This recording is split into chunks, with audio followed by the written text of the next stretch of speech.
प्रियंका से बात कर लेते हैं क्योंकि अभी तक प्रियंका के पास में नहीं गया। प्रियंका टिमरेवाल, देखिए बार बार यह कहा जा रहा है कि चुनावी मंच एक सजाया गया, वहां पर दंगे का डर दिखाया गया, रामनवमी पर दंगे का जिक्र किया गया, ईद पर दंगे का जिक्र किया गया। यह मंशा क्या है, अभिलाषा क्या है? देखिए, यहाँ बैठे सभी पैनलिस्ट और एंकर, आप सभी को ईद की बहुत बहुत मुबारकबाद और मेरा राम राम कबूल करें। देखिए, सबसे पहले तो बात यह है, अब ये जिनके बारे में कह रहे हैं मुख्यमंत्री, उनका रुझान ऐसा नहीं है कि कुछ खास रुझान है या उनको कुछ खास लगाव है मुसलमानों से। उनका ये रुझान जो है वो बांग्लादेशी घुसपैठी जो मुसलमान हैं उनसे है। और उस चक्कर में क्या है कि ये सभी मुसलमानों को भड़काने में और उस्काने में पीछे नहीं रहती हैं। देखिए ना, कितना स्पष्टता से वो कह देती हैं कि आप लोग जो है बहकावे में मत आइएगा। क्यों बहकावे में मत आइएगा? क्योंकि ये कहना चाहती हैं कि दंगाई और दंगा करने वाले तो हिंदू ही हैं। इसीलिए रामनवमी के जुलूस में जाकर के कहती है कि अच्छे से शांति से आप रामनवमी बनाइएगा, दंगा मत करिएगा।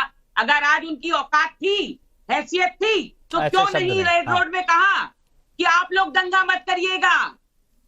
ये कह नहीं सकती, क्योंकि ये साफ इन्होंने सर्टिफिकेट दे दिया है हिंदुओं को कि दंगाई पार्टी तो भाई आप ही हैं, दंगा आप हिंदू ही करते हैं। इसीलिए तो रामनवमी के लिए ये कहती हैं कि आप मुसलमान एरियो से मत गुजरिएगा, जिस गली में मुसलमान रहते हैं वहां से आप मत गुजरिएगा। रेड रोड में आज इतने मुसलमान भाई वहां नमाज पढ़ रहे थे, आप मुझे बताइए कितने हिंदुओं ने जाकर के हमला किया? क्या वैसे ये पॉइंट प्रियंका जो आपने उठाया है, मुझे लगता है कि शायद इस पॉइंट का तौसीफ के पास भी कोई तर्क होगा। तौसीफ भाई जरा ये बताइए कि मुस्लिम भाइयों से ये बात कही जा रही है कोई दंगा करने आए तो जवाब मत दीजिएगा, मतलब क्या अंदेशा, क्या दिखाना क्या चाह रही थी, बताना क्या चाह रही थी? देखिए, जरूर इस बात की डिटेल तो खुद ममता बनर्जी कह पाएंगी, क्योंकि वो चीफ मिनिस्टर भी और होम मिनिस्टर भी हैं। अगर स्पेशल ब्रांच से या इंटेलिजेंस से कोई रिपोर्ट है कि इलेक्शन के दौर पे कहीं पे कोई भड़काऊ भाषण दिया जा सकता है या कोई अफवाह फैलाया जा सकता है, देखिए हिमांशु जी, आप और हम और सारे पैनलिस्ट बहुत अच्छे से जानते हैं कि दंगा जो है कोई ना कोई भड़काऊ भाषण देना या कोई अफवाह फैलाना और फैला करके दंगा किया जाता है।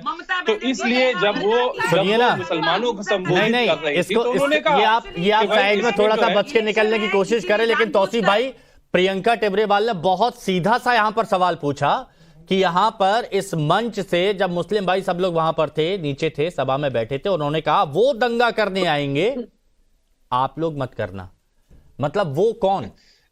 नहीं, अभी आपने जो वर्ड कहे मैंने तो ये नहीं सुना, मैंने स्पीच सुना कि वो करने आएंगे, आप मत करना। देखिए, उनके मुंह में शब्द डालना ये गलत होगा। वो बोल रही है वैसे ही रखे, पहले तो आप वो प्ले कर दीजिए। आप उनके भड़काने में मत आना, वो दंगा करेंगे मगर आप दंगा मत करना। आप कूल तो ये रहना, ठंडे रहना, ये उन्होंने बोला। राम भक्त है, हिंदू है, हिंदुओं को आप दंगाई कह रही हैं, कुछ आप वर्ड कह नहीं रही बोला। हैं।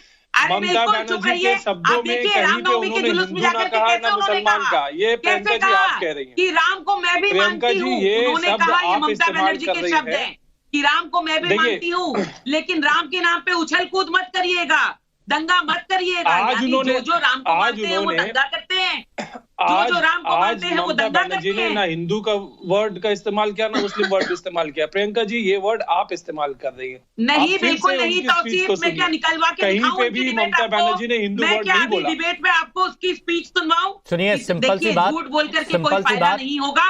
आप लोगों को सर्टिफिकेट दिया है ममता बनर्जी ने कि हम दंगाई हैं और आप जो है उस दंगे में फंस जाते हैं, आपको हम उकसा देते हैं दंगा करने के लिए।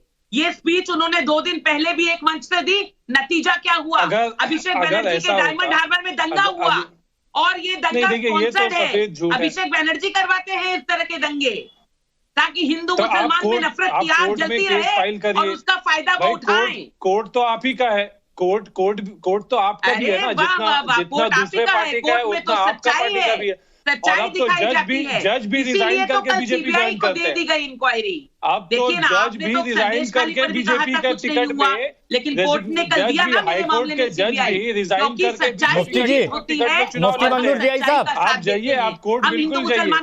मुफ्ती मंजूर जी साहब, मुझे ये बताइए, चाहे वो देश का मुसलमान हो, हिंदुओं पर पत्थर पड़ते मुफ्ती मंजूर रियाज साहब, चाहे वो देश का मुसलमान हो या फिर बंगाल का मुसलमान हो, वो भली भांति समझता है क्या उसके लिए अच्छा है, क्या उसके लिए बुरा है।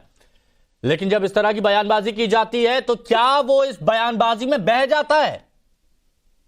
देखिए, ये हमेशा इसी बयानबाजी में बहाने की कोशिशें होती हैं। मुसलमानों को इस बारे में, वो आपने कहानी बचपन में सुना होगा कि एक बच्चा अपने चरवाहा, वो कहता है कि शेर आ गया, शेर आ गया, शेर आ गया। वो एक कभी शेर आया नहीं, लेकिन इस तरीके की कहानियां बना करके मुसलमानों को वर्गलाने, बहकाने की कोशिश होती है। लेकिन अभी मुसलमानों ने ये मन बना लिया है कि हमें दो चीजों पर तवज्जो देनी है, वो है अपनी तिजारत और अपना एजुकेशन। अपने बच्चों को पढ़ाना है और अपने तिजारत पर तवज्जो देनी है, और ये सबसे बेहतरीन तरीका होगा मुसलमानों की फलाह और बहबूदी का।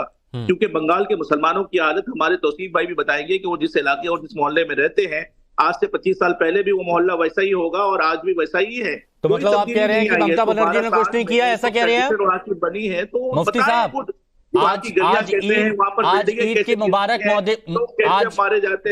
मुफ्ती साहब मेरे को यह बताइए, आज ईद के मुबारक मौके पर आप ये बात कह रहे हैं कि 25 साल पहले जो मुस्लिमों के हालात थे बंगाल में वो आज भी हैं?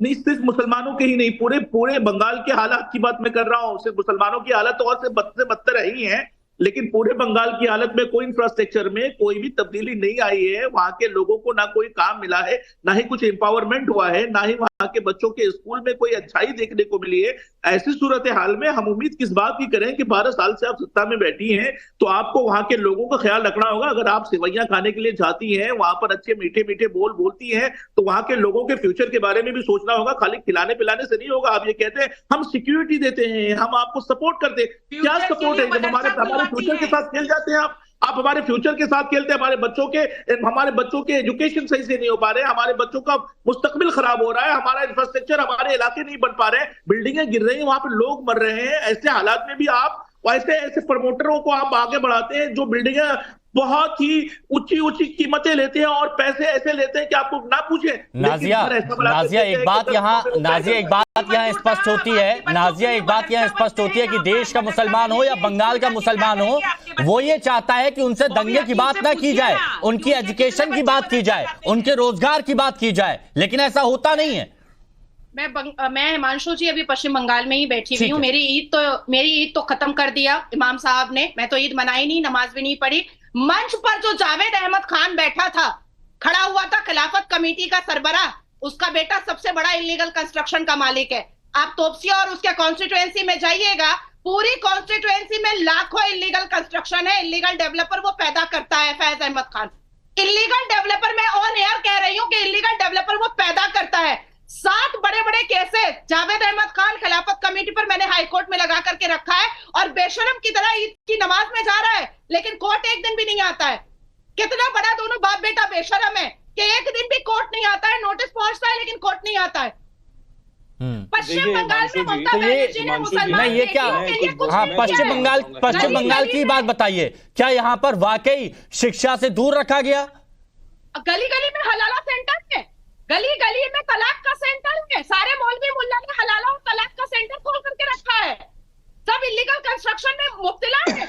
लड़कियों की शिक्षा पर कोई हिमांशु जी, अगर आपके चैनल में जरी से जरा सा भी सीरियसनेस है तो ऐसे लोगों को आप अपने चैनल में जगह, देखिए वो सीधे आरोप, जावेद खान को